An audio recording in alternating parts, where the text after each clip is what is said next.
Hello, everybody. Welcome to the Evolve Your Fitness podcast. I'm your host, Jake Dickinson. Thanks for coming.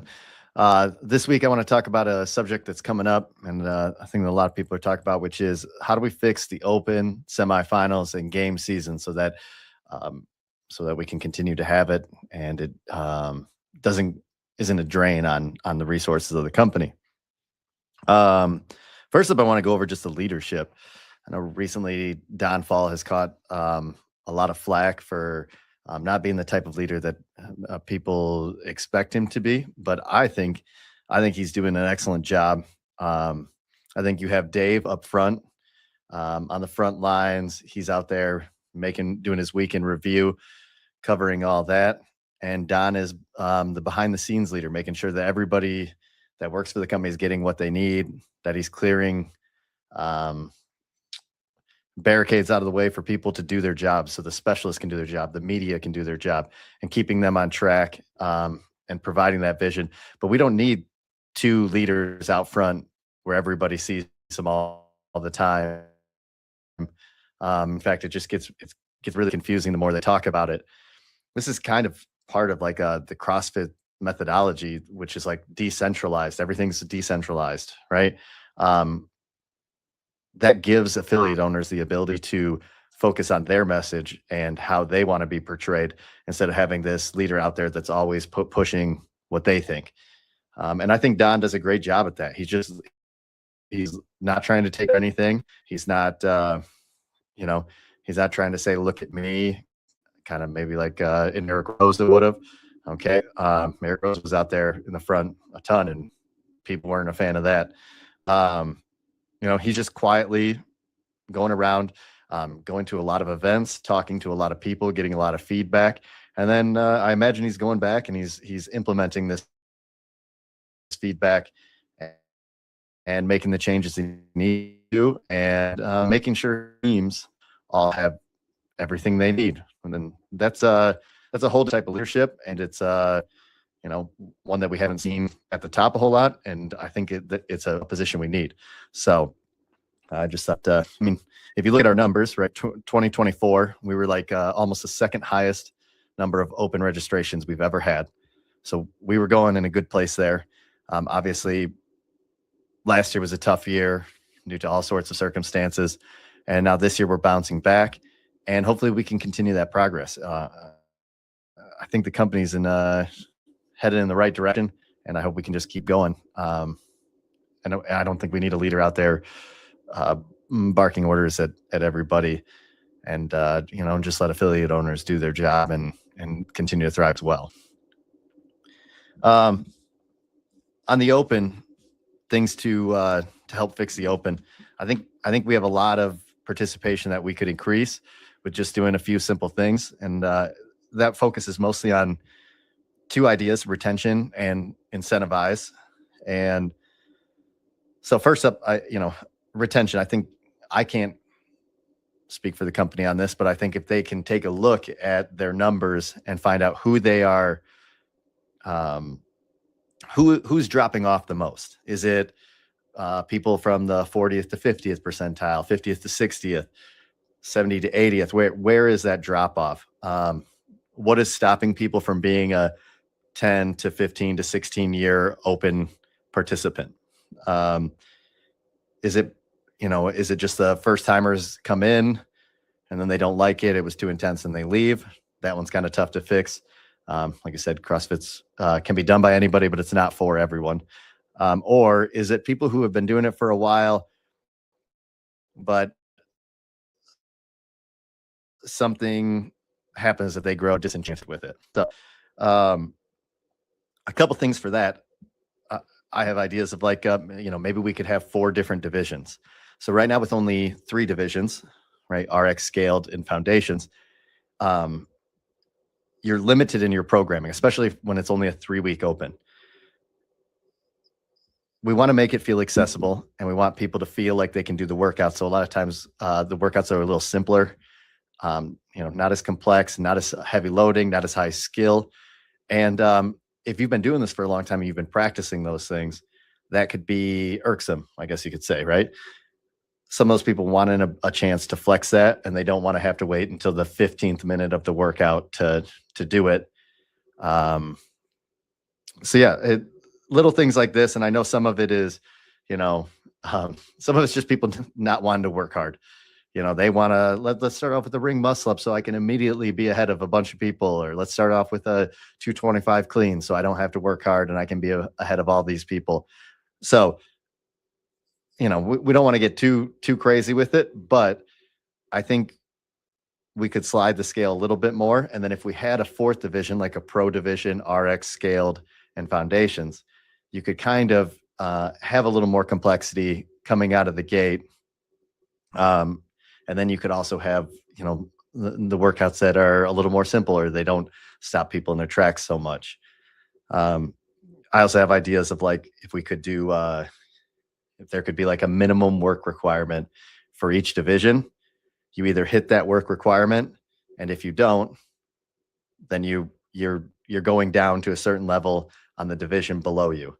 It makes it so we're still focusing on the work capacity. So you can't just win things just off of skills or 225-pound clean or something like that. But that it gets really complicated and be really hard to program. And I understand why they don't do stuff like that. But I think that would be helpful. I always think about, let's say, the workout with the rowing double under deadlift workout, or rowing deadlift double under workout from, I don't know, 2 years ago. If you could just row the same row and say it's RX and have not done anything else, and it would be considered an RX workout as opposed to scaled. Or if you do one deadlift, it beats everybody. But then what about the people who did the scaled version and they get 10 rounds in it? So they're flying. They have a huge work capacity. Maybe they just can't deadlift 185 yet, or whatever it is, or can't do double unders yet. It's just something I think about. And I think that really being meticulous about how we program those workouts could help people's longevity in competing, and just help with the retention. Along those lines, also with the programming, as an affiliate owner, you want to see more variance, I think. As it currently sits, sometimes you get done with the open and you look at it and you go, well, shoot, if I would have just had everybody do thrusters twice a week, burpees twice a week, and dumbbell snatches and pull-ups twice a week, they would have crushed it. There's not as much variance as sometimes you'd like to see. And once again, this is complicated. It's hard. They've got a hard job programming for 200, 300,000 people, but some of these things can help.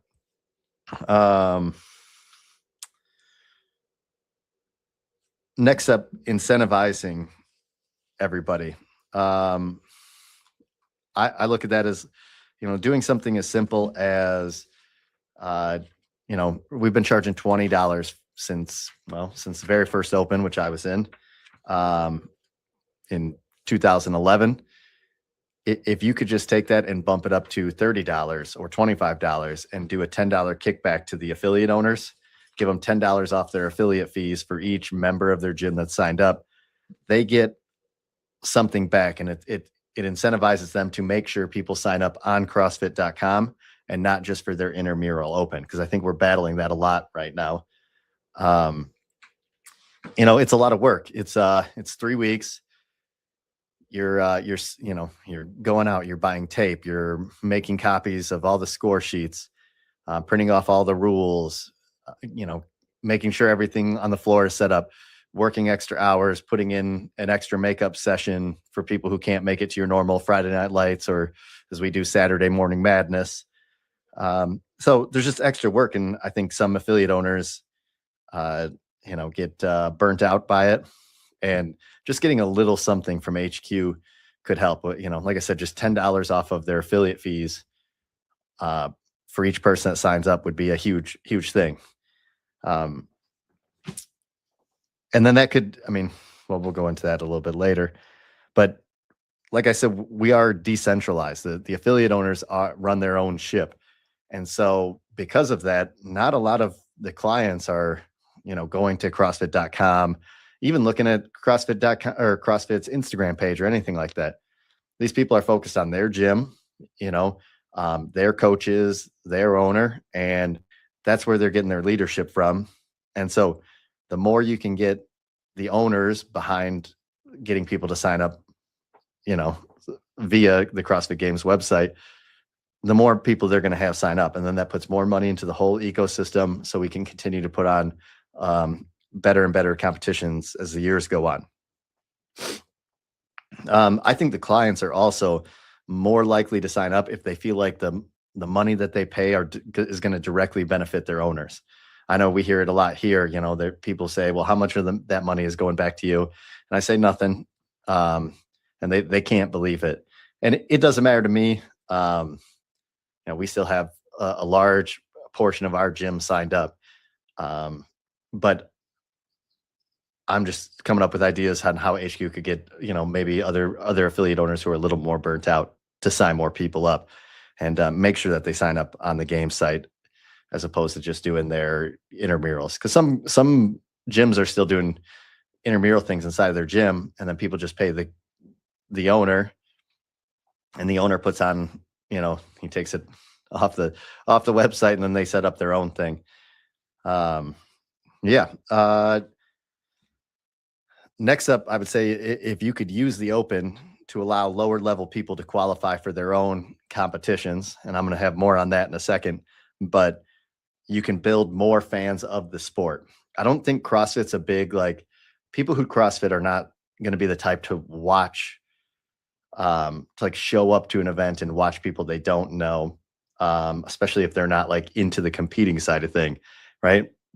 A lot of people just want to come to the gym, sweat, look good, do a bunch of cool stuff and move on. But if you can make opportunities for them to be a part of like the bigger system of competition, you could make more fans of the sport that way. But you're not going to make more fans of the sport by making cooler athletes or a cooler competition. It's just very hard. There needs to be more people who kind of understand what's going on and get to do similar things on their own. And I'm going to cover more of that later. I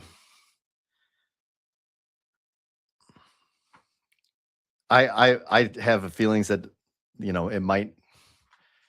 their big drop off might be the people who have been doing CrossFit for quite a long time. And those people are like, they're lifers. But you know, if we have people who have been doing CrossFit for 15 years and aren't signing up for the open, what happened for why they're not still signing up for the open? Whatever that is, you know, I would challenge HQ to find some of these people, talk to them, and find out why they're not signing up for the open anymore. Because I think that's a big demographic. I think there's a lot of people who've been doing it for a long time, but for some reason aren't signing up.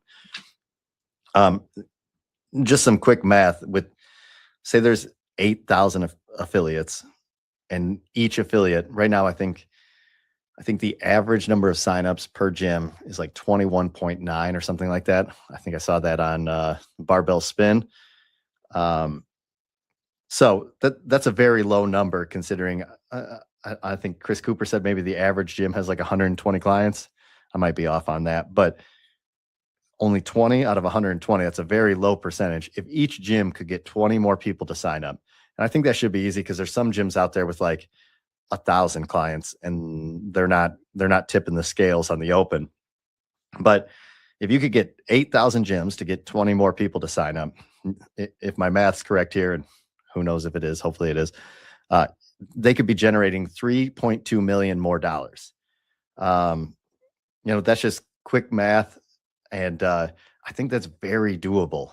And it would be great. And it's better for everybody. The more people that are on that leaderboard, the more it's a representation of your fitness when you take the test, right? Because there's more degrees. And that's part of why we do it.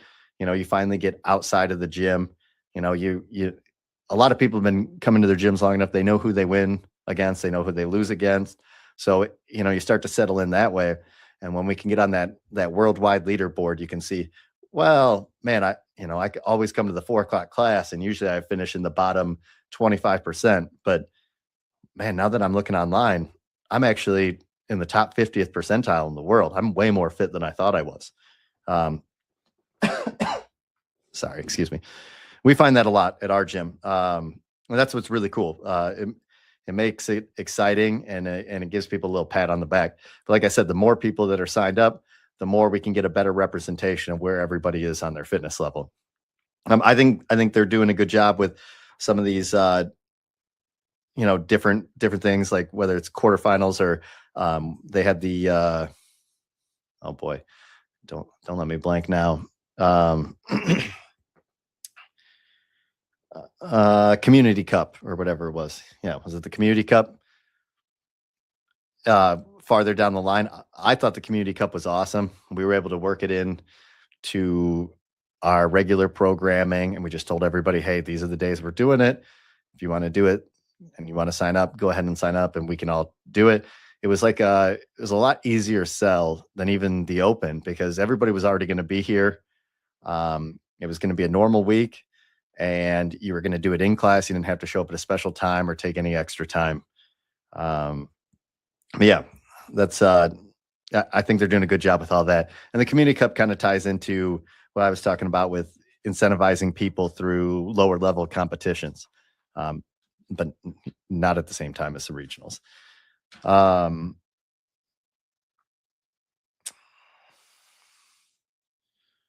Yeah, I don't really have any thoughts necessarily on how gym owners themselves can make the open better in their gyms. I've seen it all different ways. It works for all different types of people. Or, and, you know, you can do it a million different ways and be successful. You just figure out whatever works for your gym and fires your people up.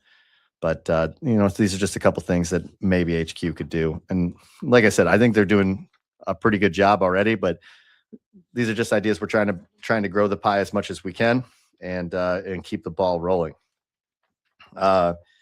Regionals or semifinals. This is where I kind of have a little bit different idea, and it's probably going to sound wild and possibly very boring to some people. So hang with me. Right now, we're always worried about making regionals bigger and bigger and bigger, but if you're losing money on an event, making it bigger just means you lose more money, right? So before we worry about that, we need to find ways to make it so we don't lose as much money, or even make it profitable. Same thing as we do here in our gyms, and Coach Glassman used to preach this all the time. Start off in your garage or at a park and wait until it's unmanageable and you're making money. And then you move to a bigger space, and then you move to another bigger space. Right. We kind of jumped into a really big thing, and we just, we're not getting the viewers, the people coming to the events and buying things that we need to make it profitable. And I think that's really challenging. Not that I know anything about it. Never ran a big large scale event, but it seems to be hard. So my idea is for HQ to go around and buy buildings in different towns, whether it's and buildings that are not, they don't have to be huge, maybe a 10,000 square foot building or something like that. And the they buy them all across the US and the world. Not in really big cities, not even in tier 2 cities, probably like tier 3 cities where you can get a big building for pretty cheap. Okay. And now they have an asset. And so instead of every time we run a regional, we have to pay somebody to rent out their space, and that money is just completely lost. You can actually have a building that's recurring, and you don't have to pay Rogue to bring their equipment out, or if Rogue does it for free, I don't even know how that works. But they could just leave the equipment there, and they could run the event there year after year. And on top of that, and here's where the more of the money making thing, because I think regionals is going to be a loss no matter what. I think they should make the regionals, maybe they don't need to be as many participants, semifinals, make it pretty tight and exclusive with really high level athletes and exciting for people to watch and live stream. But mostly focused on that, not focused on necessarily spectators or anything like that. And they could still, rent these facilities out to the people who are running semifinals, the people who are doing a great job already, or they could go back the more traditional route, whatever. But then throughout the year, this building could be used to host L1s and through the L1s, they can start to pay these buildings off. They can also host competitions at this. And this is where the lower level competitions come in. If you brought in a flow master who, maybe instead of their entire job, well, I think a lot of flow masters both do flow master and they own gyms or something like that. You'd have to bring one of these guys in to the town, and their job is both being a flow master and managing the facility and running events. You could do, there's a bunch of different events they could do. You could do team series, partner series, some kind of like high rocks type event, Olympic lifting events, Festivus type games where, Festivus for the rest of us, which really, let's be perfectly honest, 99.95% of CrossFitters are the rest of us, right? There's only a small portion who are the professionals. And through these events that you could throw, you could generate money, pay off these buildings, and eventually have a paid off asset. And now the building no longer costs you money. And then you can make money out of it. And then this is good for even a big company like Berkshire Partners, that now your asset category grows, the value of the company grows. And I don't think it would be that hard. I think right now when they host L1s, they pay out money to the gym that's hosting it. They're losing money there, whereas that money could just go into their own building. When they're doing any kind of competition, they're obviously paying probably a lot of money. I don't know how much because I'm not involved in that world, but paying out a lot of money to rent the facility. But it's just all the money. They could keep all the money. I don't know. I'm not a person who runs events or knows all the logistics of this or how much money they can make off of the different things. But I got to imagine that once you have your own building that you do it in, there's a lot of different ways to make money. And then it just keeps everything inside of CrossFit. And like I said, then you have, people talk about how High Rocks is getting a ton of participation. You could do a more CrossFit style of High Rocks where, maybe instead of having a row after a run, you do 30 clean and jerks. And then instead of the ski, you do 30 bar muscle ups, and you get the idea. But it could be, something new, and they could change it all the time too. They'd have all that equipment that stays there. And now they have paid off equipment, paid off building. Eventually it could just build into something pretty big. And then if you don't like the idea of what kind of cities it's in, like, I'm not saying our city is a great place, Rockford, Illinois, for this kind of event, but a city like ours, you could get cheap real estate, and then we're by 2 Chicago airports, a Milwaukee airport and a Madison airport. People could get there kind of easily. But I got to imagine that there's cities all across the U.S. that it would be ideal to do something like this in.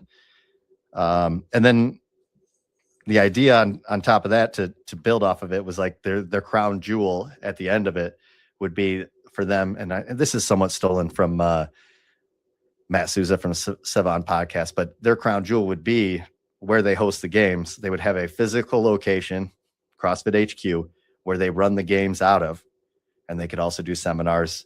And it would just be this beautiful facility that's like our Mecca. But once again, it's an asset for them instead of always costing them money every time they do it. It's already going to cost them money, but they could have a physical location. And I think that could be very valuable. I think they'd have a lot of people going there for L1s. Anybody who wants to travel, why wouldn't you go to, and it could be wherever they want to say HQ is. If they want to do it in California, do it in California. But people will go there to go see this big, beautiful gym. And, this is where the games are at. And that'll it'll generate more revenue, and it starts to cut costs on all fronts, in my opinion. So, these are just a couple of my ideas. I'm looking over my notes here to make sure I didn't miss any ideas, but I don't know if I said this earlier, but if you don't like being in those smaller cities, you can always upgrade to a bigger city, right? If you start off in a tier 3, eventually you could sell that building and you could move to a tier 2. And I don't know if it's ever going to be appropriate to be in a really large city like a Chicago, New York. The real estate is just so expensive there. And It's hard to get hotels. There's all sorts of stuff. So sometimes it's better to be just a little bit outside of that size of a city. But you can always upgrade as you go along. But this could build a sustainable system for our semifinals. And obviously it's going to come with challenges, programming challenges, logistical challenges, how many people you can invite to an event, stuff like that. But overall, it could start bringing the cost down and make things profitable in the long run. So kind of a nerdy podcast, right? A little bit more in the weeds of my normal stuff. So if you made it this far, thank you. I appreciate it.